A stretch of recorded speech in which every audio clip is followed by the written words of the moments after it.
Hi, my name is Rayleigh. Welcome to my channel. I like to build a lot, and I also like to torture myself when thinking of something cool to build. And then I make myself build it, even if it's painful, even if I don't enjoy it, even if no one asked. And that's what I have today for you, friends. Today I bring to you the Upside Down Cottage. Growing up, I read this children's series called Mrs. Piggle. Comment down below if you know what I'm talking about. I was obsessed with these books. I think the author was Betty McDonald. They were written, I think, in the 40s or 50s. I'm not totally sure. But Mrs. Piggle lived on a street where there were lots of children. She was this nice, quirky old lady, and I vividly remember one of the books, a child goes in the house for the first time to hang out after school, and everything is upside down. The lamps are upside down, the chairs are upside down, like everything about the house is upside down. And I've had that image in my head ever since I was a kid, ever since I first read it. I probably would have been like 5 or 6. They're very young children's books. And I've always loved the idea of building that in The Sims, but until Twistedmexi came out with the T.O.O.L mod, it was not possible. Trust me, I tried many a time, and I tried recently without the T.O.O.L mod because I was scared to try the T.O.O.L mod, and finally I said, you know what, Rayleigh? No, you're gonna do it. You're gonna download the T.O.O.L mod, you're gonna watch that tutorial as many times as you need to make this happen. And you know what, friends? You know what? I made it happen. I will link Twistedmexi's links down below. He is on Twitter, he is on Patreon. You should go be a sponsor on Patreon. I'm not just like telling you should go do it and like not put my money where my mouth is. But anyway, he is incredible. He's so fast and responsive. He's so supportive of the people who use the mod, and like the fact that he has made this a thing, like it's changed my life. It's changed my life. Even if you're not a huge builder, if you use debug items, you need this mod because you can shift click basically debug items now. You don't have to go digging for them again in the catalog, and it's changed my life. It's changed my life. I don't think I could ever build without this mod again. Even if you don't want to turn things upside down, even if you don't want to make Mrs. Pigglewiggle's house or a freaking insane spaceship like some of the ones that have been floating around Twitter, even if you don't want to do anything crazy like that, you still need this mod. Anyway, yeah, I'm a big proponent, big fan. My original idea for this house is that everything would be upside down. The exterior looks upside down. I wanted the interior to be upside down, but it wasn't playable. I tried to play test it. I had a feeling it wouldn't work because, and even if it would work, I knew it would probably break my game to like have a sim try to use the toilet that's upside down on the ceiling. But I tried anyway because that's just who I am. I'm too stubborn to just predict it. I have to try it and hurt myself first. So I had to try it for myself anyway. But then after realizing that would not work, I went in and I furnished it for the woman that I pictured living here, which is someone similar to Mrs. Piggle. You know, the idea that I had in my head, if I were more of a storyteller, is that there's a little girl on the street and she's convinced a witch lives in this house, but her parents don't believe her, and they're like, no, Mrs. Elderberry is just a nice old lady. You can't just call every old lady a witch. But then the little girl peeks over the garden wall, and she literally sees Miss Elderberry, like, stirring up potions in a cauldron and, like, winks at the little girl. That kind of thing. Like, she's not evil, definitely. She's just a little quirky, a little different, and it's one of those things where, like, the adults just can't see it. I mean, like, her house is literally upside down, and the adults are like, oh, blah, blah, blah, blah. Like, they can't see it. I just thought it was really funny, but it was also funny from her perspective. I guess her name is Miss Elderberry now, of her, like, trying to fit in with humans, like, non-magic Sims, and so she like has this kind of stereotypical suburban looking cottage house, but then like it's upside down. So even like when she's trying to fit in, she just can't quite get there. I thought it was a cute and whimsical idea. I've been building a lot of Art Deco lately, and so I felt like I just kind of needed to do something different. I just really wanted to do something different, sort of stretch those cottagecore muscles again. And this was great. This was also a great way to learn the tool mod because it's not an overly complicated build, though it looks very cool. It doesn't take too much thinking. You had to think about the angles that the roof goes at. And I had to get really creative about how to fill in the gaps of where the roof would be, like the attic space, which is not an attic space because it's under the house, so it'd be a basement space. Anyway, once I was done building this entire house, I had the idea of, wouldn't it be cooler if it was floating?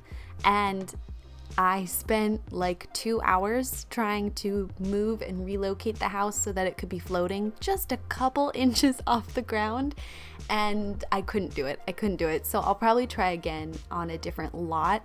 Part of the problem is to hide the walls that are on the roof pieces. You can shrink down doors and windows. I like to use the sliding doors from Eco Lifestyle, and it'll get rid of the walls, and then you can use the tool mod to scale that door even further to the point that it's invisible. But the problem with that is I did that very early on in the building process, and so by the time I realized I wanted to move those doors and move those roof pieces, I couldn't see them. And I wasn't really willing to delete the entire lot because at that point I'd already done like all of the landscaping, and it's a lot of landscaping. So this is definitely one of those builds where like a lot of mistakes were made, a lot of regrets were had, but I'm proud of how it turned out. I'm proud of the work that I did. I had, I think, over 13 hours worth of footage. Granted, a lot of that is just like learning the tool mod and trying to figure out what angle to put things at and trying to rotate things. I went through the entire debug menu for every single expansion, game, and stuff pack that exists for The Sims, and I tried flipping upside down every single flower box, and none of them will flip upside down. So if you would like to go ahead and make an upside down house, I'm just giving you a heads up that if you want flower boxes to be upside down, you will have to make your own like I did. But that was fun. It was creative. The thing that I know about myself with building in The Sims is I'm not very good at being creative on my own.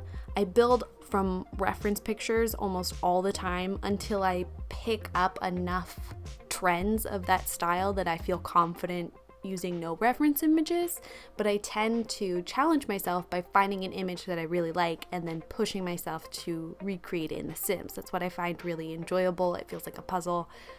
But that does mean that using objects creatively is not something I ever try to do. And building this house really pushed me to do that because I had to look at objects differently, and that was really satisfying. It felt really new and fresh. And that's one of the things I love about this game is as a builder, there's always like different things that you can do, that you can try to push yourself, and there's different ways to use objects, so it's almost like there's always something new to discover in the game, which I don't feel like that exists in CAS or gameplay quite to the same extent. But I'm also more of like a visual person, so storytelling's never really been my forte, so maybe that's why. I imagine storytellers feel the same kind of satisfaction, like trying to tell a new story a different way. But yeah. Now we're building the garden. I felt like every neighborhood green witch needs her own garden. And the watermelons, I learned that from Simstream. Is it Simstream? Oh my god. She does like the crazy I've got to look it up now. I'm gonna go insane. She did like the jellyfish house, like crazy futuristic sim stream. I'm gonna be talking about somebody else, huh? No, I was right. Sim stream. I learned the watermelons and you pairing it with that leaf. I learned that from her. I think she learned it from someone else. That's kind of how it goes in the Sims community. You pick it up from one person, they got it from someone else, and it all is just mishmash. Maybe she didn't get it from someone else. Maybe I'm lying, but who knows? Oh, but the watermelons. I loved the watermelon patch so much. I thought it was so cute. But then when I was playtesting it, the watermelons disappeared. So there's a possibility when you download the slot, the watermelons might not be there. And if that happens, I'm so sorry. Just get them from the debug menu, their base game, and then size them up like 1 or 2 times, depending on your preference, and boom, you have watermelons. You're welcome. Because she is a witch, I do use some of the Realm of Magic items and put little sparkly poofs of light scattered around the lot. I tried for the most part, because I wanted it, right, this whole story I've got in my head is that she's a witch, but the adults of the neighborhood haven't quite picked up on that, but the kids all know because they're not stupid. And not to say that adults are stupid, but I mean, but so the idea is that from the front, from the street side, you wouldn't be able to see anything is unusual, except that the whole house is fucking upside down, but like besides that. So so one of the little details that I really liked is I've got mushrooms placed throughout the whole lot, but as you go further back into the lot, they get bigger because no other mushrooms exist in this whole like street area in this world. There shouldn't be mushrooms here. It's like very much associated with her being a witch. And so there's little tiny mushrooms at the front, and then as you go back, they get bigger and bigger, and some are pink, and I thought it was cute. I thought it was fun. And she's got like a gross little pond, which is swimmable. They'll swim in it. Everything, I shouldn't say everything. Most everything has been play tested. I later put down a table and chairs in the backyard. You won't see it on camera. I did that later when I was taking screenshots. Well, at the time of recording this, I attempted to take screenshots. I will have to take actual screenshots after this. So I've learned tool mod for this build, and I also learned reshade. And learned should be in quotation marks because I struggled really hard. In fact, I didn't even do it. I had my wife figure it out and download it for me because I'm scared of technology. And I thought I took screenshots this morning. I spent an hour trying to take screenshots. But the screenshots that I later started to edit and compile for this video, none of them were actually using the reshade lighting. So we need to figure out the controls, and it kind of messed with some of my building tools. So when I was trying to replace the watermelons that disappeared and put the table and chairs down, the Alt key wasn't working. So yeah, this is why I don't like technology, and this is why I don't try new things. But I'm also excited to be better at trying new things and reshade, because it does make it look prettier, and I do have a computer that can handle it, and I feel like I should, you know, for the sake of people whose computers can't handle it, I should use it, because that's, you know, use my privileges. I'm trying to be funny and it's not working. I've been watching way too much Schitt's Creek, and their dry humor is very much in line with my own dry humor, but the problem with that is it's not always easy to have it come across correctly over a voiceover, and I was too lazy to film myself on camera. So that's why you don't see my face on speed builds. I like the idea of having my face on speed builds, but I also kind of like the idea that like my main thing that I do on the channel is these build with Rayleighs, because I really like the build with Rayleighs, and that's when you get to see my face. And then for like a low-key bonus video, you get this lovely sound of an airplane. Because it's like chill, it's casual, we're like hanging out in my bedroom and I'm speaking into my microphone. Ooh, chill. This is a long video. I had ideas of what to talk about, but I have forgotten them all because it's so long. I could have made it shorter, but then key details would have been missed, and sometimes you want to just like have a video on in the background of a person rambling nonsensical things. Sometimes that's enjoyable, so you're welcome. I'm giving you exactly what you asked for. Thanks. If you don't like rambly videos like this and you prefer them to be cleaner and edited in a more impressive manner, please check out my build with me because I work really hard on those videos. Much harder than a speed build. Well, that's not true because I spend hours working on this speed build, but like editing wise, not very much work. It's all about like time allocation, right? On a speed build, I'm gonna spend more time building and less time making the edit. Oh my god, I can't even talk. I'm gonna spend less time making the editing fancy. But with a build with me, I'm only spending maybe an hour building, so I'm gonna put a lot of time and effort into the editing. You see? It's different. You can't see. I'm talking with my hands right now, but you literally cannot see me. That's my life. That's my life. What else did I want to talk about? Oh god, I gotta adjust. You know what? I want to talk about children's books because I had a revelation a couple years ago. There was 2 books that had separate purposes and separate theses, but conjoined, they actually make a strong argument. So one of the books was The Happiness Project by Gretchen Rubin. If you haven't read it, you need to. It will change your life.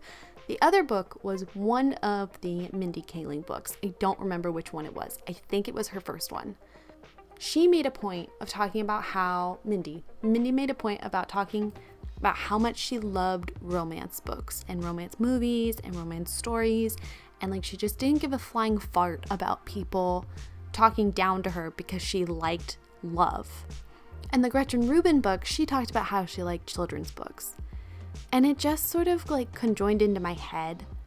It convulged, it convolged, it combined, it just made me realize how much I want to like the things I like and how much I don't want to care about what people think. And so I'm here to tell you to read whatever you want. Honestly, like if you want to read kids' books, if you want to return to the nostalgia of our long lost summer shine youth, do it.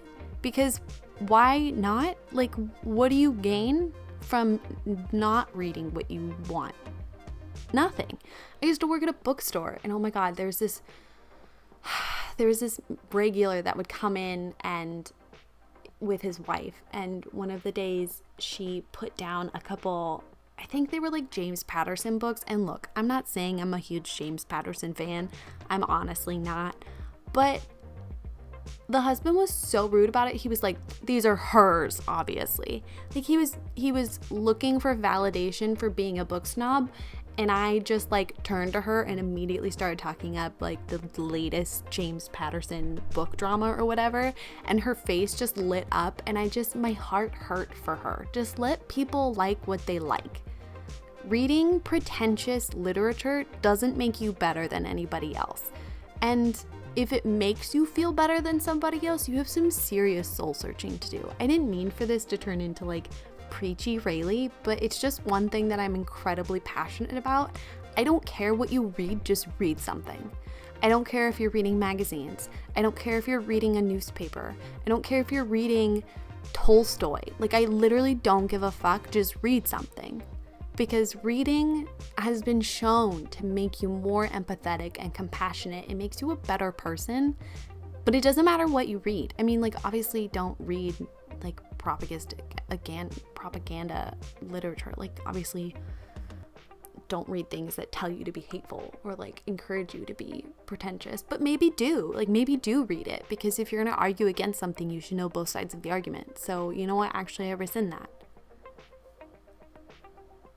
Wow, I just went off on myself. Did you hear that? Wow. I just think you should read. I think there's this weird need that we have in Western society, because I'm not going to speak for any other society, to push ourselves to be superior than others. And why? What does it prove? nothing. And it's exhausting, it's draining, it makes you unhappy. So just read what you want to read. And so now I will tell you some of my favorite children's books that I read annually. The Series of Unfortunate Events series, the entire series. I don't anymore. I used to have 2 sets of the whole series, one in hardback, one in softcover, but now I just have the softcover version. They're from the UK re-release that was done, I think in like 2010? I don't know. They're gorgeous. They're absolutely beautiful. I love them to pieces. I'm also a huge slut for like classic children's literature, so like Peter Pan, Little Princess. Oh my god, Little Princess. I cry. I cry every time I read it. What are some other good children's books that I like to reread? I started reading Anne of Green Gables a couple years ago, and I'm technically on the second one, but I'm also in the middle of like 16 other books, so we'll see how that goes. But I was a huge fan of the Netflix series.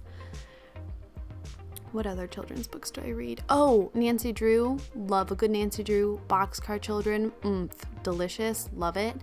I loved the Magic Treehouse books as a kid. I can't read them now because they're just too simple. I need something a little bit more complex. I love teen books. I love them to pieces. They are raw. They are emotional.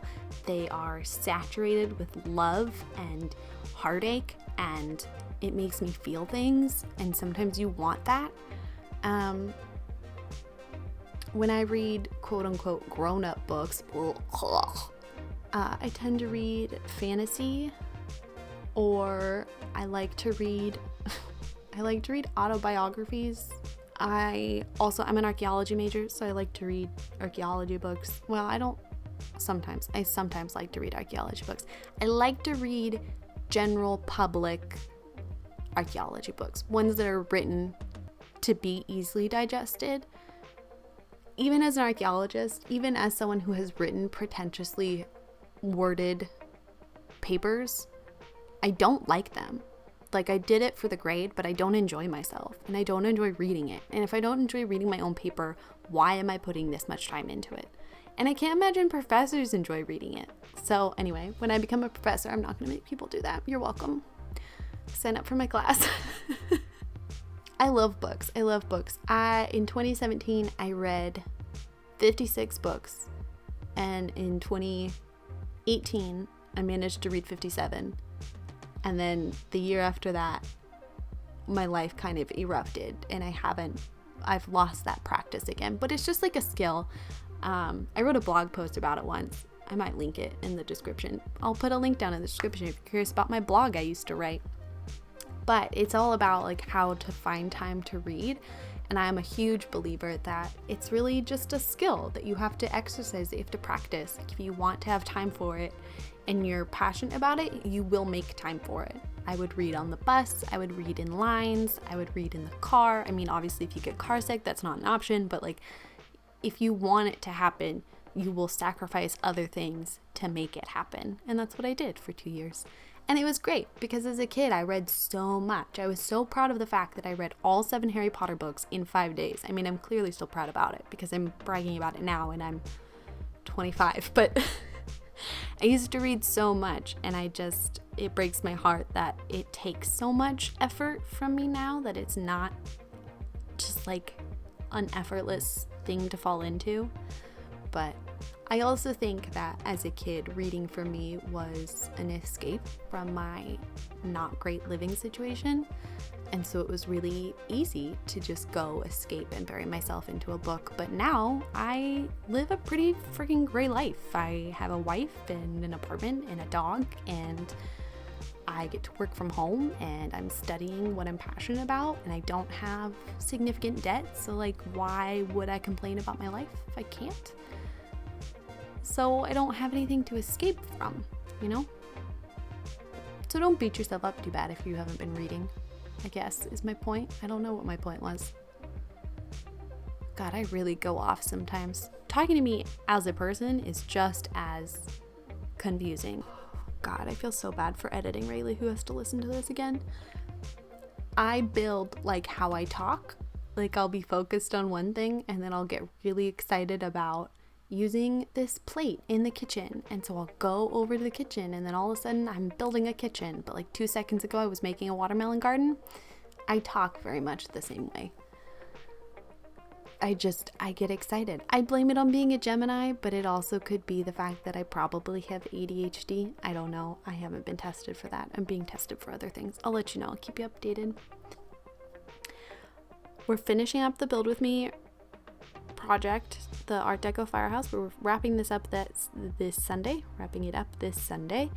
So please tune in then, because we will also be discussing what we build together next. So if you would like your vote to count for the next Build With Me, be sure to check out my video coming on Sunday. I don't know what day that is. Hold on, I can give you an actual date, because if you're listening to this after the fact, well, I mean, I guess you could do the math yourself, couldn't you? The 26th of July, 2020. I'm excited. I'm proud of what we have built so far. I am excited to think of what we will build again.